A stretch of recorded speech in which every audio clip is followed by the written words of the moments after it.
me gustaría que nos explicara detalladamente qué pasa cuando a una persona pues le da cáncer de mama.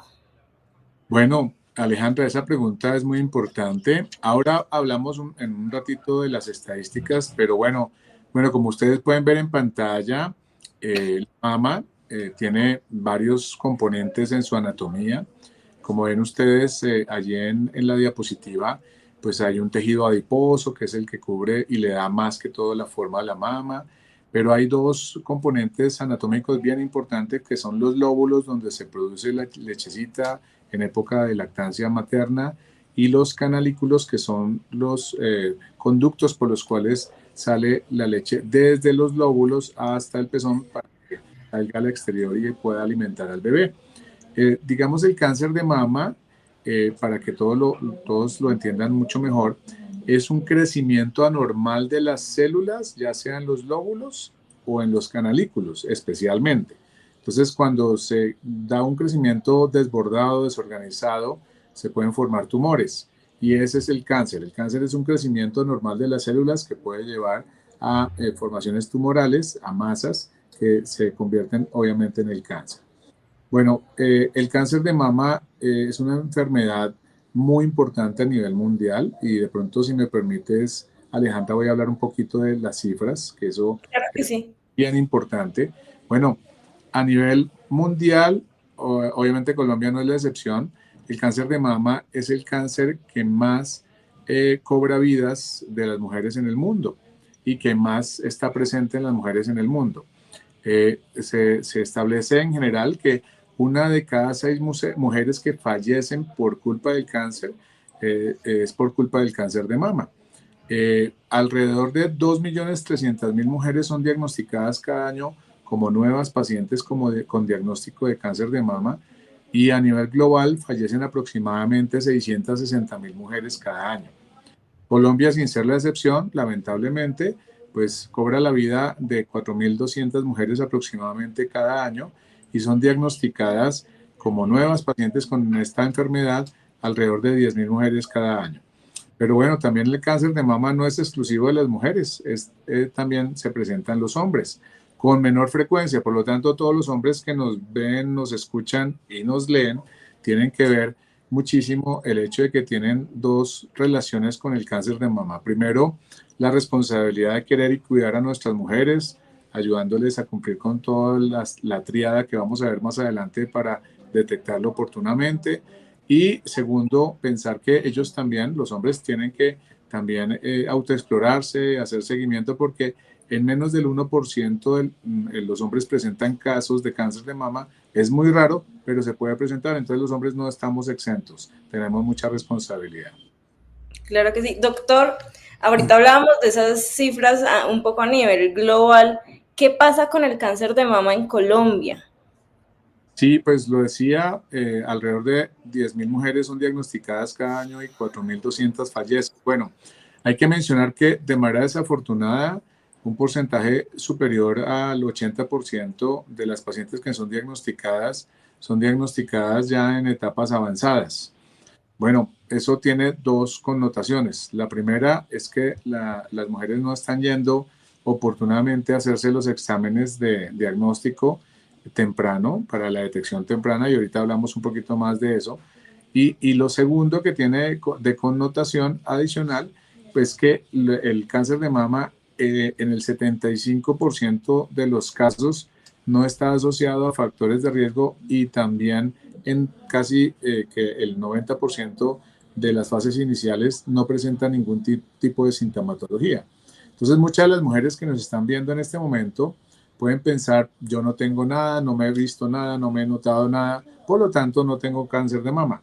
Eso no es tan así. Pueden mujeres que en este momento no tengan ninguna sintomatología, pero pueden en este momento estar empezando un cáncer de mama. Entonces, hay que llamar a la concientización para la detección temprana. Doctor, hablemos sobre eso. Si el 75% de las mujeres en etapas tempranas no tienen síntomas, ¿a qué debemos prestarle atención? Bueno, primero que todo, hablemos de los factores de riesgo. ¿Cuáles son los factores de riesgo que tiene una persona para con mayor probabilidad de tener cáncer de mama? Bueno, en primer lugar, pues hay un factor hereditario. Hay una creencia de que el factor hereditario es el único factor o el factor más importante. Resulta que alrededor del 30% de los casos de cáncer de mama están relacionados con factores hereditarios. Bueno, es uno de los factores, pero no es el único. Entre más familia y más cercana esa familia tenga, pues el riesgo pues es mayor, pero hay que decir que no es el único factor de riesgo.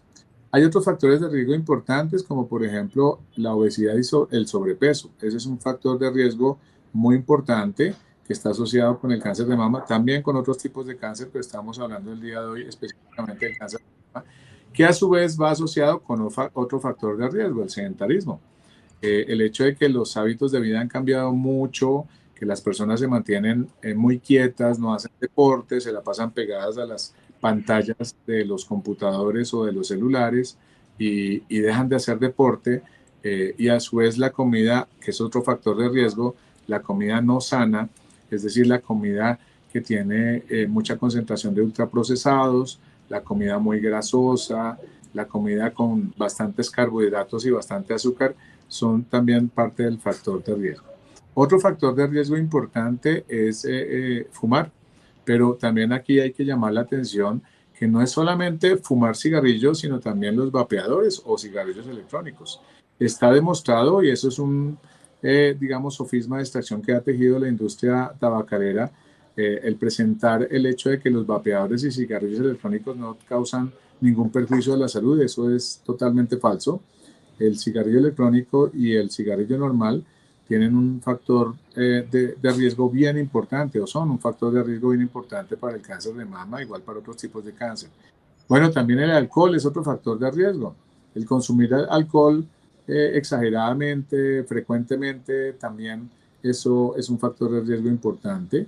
Y bueno, pues en general esos son los factores de riesgo.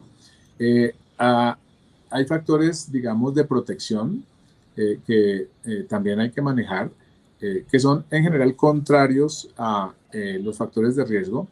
Un factor de riesgo, se me olvidaba, perdón, factor de riesgo también importante es tener la menstruación a edades muy tempranas, la menarquia o primera menstruación a edades muy tempranas, o la menopausia o última menstruación en edades muy tardías. Ese es otro factor de riesgo bien importante. Otro factor de riesgo importante, de factores de riesgo que se me estaban pasando, es el uso muy exagerado y muy prolongado durante mucho tiempo de anovulatorios orales, es decir, de anticonceptivos. Por esa razón hay que estar usándolos, sí, sí, pero solo de la mano del médico y por tiempos muy, muy específicos, no abusar de ellos también. Bueno, entonces ahora sí pasemos a los factores de protección. Son el polo opuesto a los factores de riesgo. Entonces, en primer lugar, factor de protección importante es no tener una vida sedentaria, es decir, hacer ejercicio. El hacer ejercicio es un factor de protección. El mantener el peso, por esa razón, regulado, acompañado de una dieta más balanceada en proteínas, verduritas, fruticas, poquitos carbohidratos, y hacerlo así permanentemente, una dieta baja en azúcar, y baja en alimentos ultraprocesados, como lo decía. El otro aspecto también importante de factor de protección es la lactancia materna. La lactancia materna está descrita como uno de los factores de protección.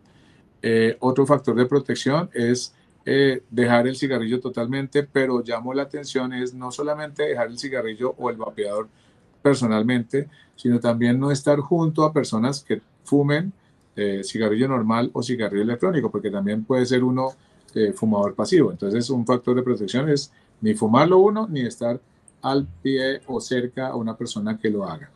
Bueno, otro factor de protección pues es no consumir alcohol en lo posible o consumir cantidades muy mínimas. Y bueno, este conjunto de factores de protección ayuda.